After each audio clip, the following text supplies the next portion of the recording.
Hello, so we are back with our second part of the same chapter, that is plant parts and functions. Now, in this, we are going to talk about the shoot system. Now, shoot system, we all have a general idea about it, that stem or the part above the ground surface is known as the shoot system. So, stem is a part of a plant which we can see above the ground, and it is generally green in color, and it bears branches, leaves, flowers and buds. Now we are going to talk about the structure of stem. How is a stem, and how what are the parts of the stem? So the first part is nodes. Nodes is a point or a zone from where the leaves are being born. From where the leaves comes out is known as nodes. And the next part is internode, the portion of the stem between two nodes. You can see in the diagram that the nodes are being shown from where the leaf comes out, and the part between two nodes is known as internode. Now this can be clearly seen in sugarcane plant, even in bamboo plant, where the nodes and internodes can be seen very properly and prominently in it. Okay, so you can just go to that particular plant if you get somewhere nearby, and you can prominently mark it out in that. Then we have axil. It is the leaves that grows and it makes an angle with the stem. Okay, the leaves which grow on the stem making an angle with the stem is known as axil. Then we have apical bud, which is present at the top of the plant. You can see in the diagram also, it's present on the top of it, from where the plant grows. Okay, the growth of the plant takes place from the apical bud. Then we have functions of stem. What is the first function of stem? The first function of stem is that it bears leaves, flowers and fruits. That is, it grows out all these parts on it. Then the stem holds the plant upright. We have already seen this, that the stem helps the plant to stand upright on its place. It even helps to give a better exposure of the leaves to air and sunlight. Now, why the leaves need air and sunlight? So that they can carry out the photosynthesis process very easily. So the stem plays a major role in holding the leaf erect on its place. Then the stem also has a transport system which carries food and water to all the different parts of the plant.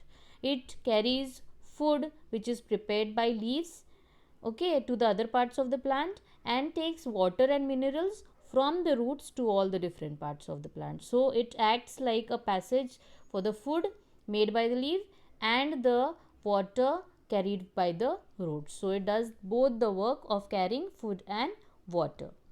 Then we have some modifications of the stem. As we have seen modification of root, that roots are modified for certain functions. As we have seen there that some of the roots are modified for storage of food. So the same way stems are also modified for storage of food. Now here in potato, onion and ginger are the stems which are being modified for storage of food. These grow under the ground surface and they become thick and fleshy. Why? Because it is storing food inside it. These stems stores food and are again edible. It can be used as vegetables. Okay. Then the next function is support. In plants like cucumber, stem are coiled. Okay, we have seen that the stem, it is very tender, so they just coil up and hold a nearby surface. Why does it have a coil? To get a support of anything. May it get a support of a fence around it, or a rod or anything around it. It can just hold with the help of these tendrils that it has. So support is another function of stem. Then store water. Now this we have already seen in our second chapter, habitat, that cactus is fleshy. Okay, it is thick and fleshy. Why? Because it stores water inside it. Now in desert we all know that there is shortage of water. So cactus stores water. Whatever water has been absorbed by the root, it stores water in the leaves. Okay, we have seen certain adaptations present in cactus. So this is also one of the adaptation, that the cactus leaf can store water inside it, and therefore it do not dry up easily even if the atmosphere is hot, and it is fleshy and thick. Then the next function is photosynthesis.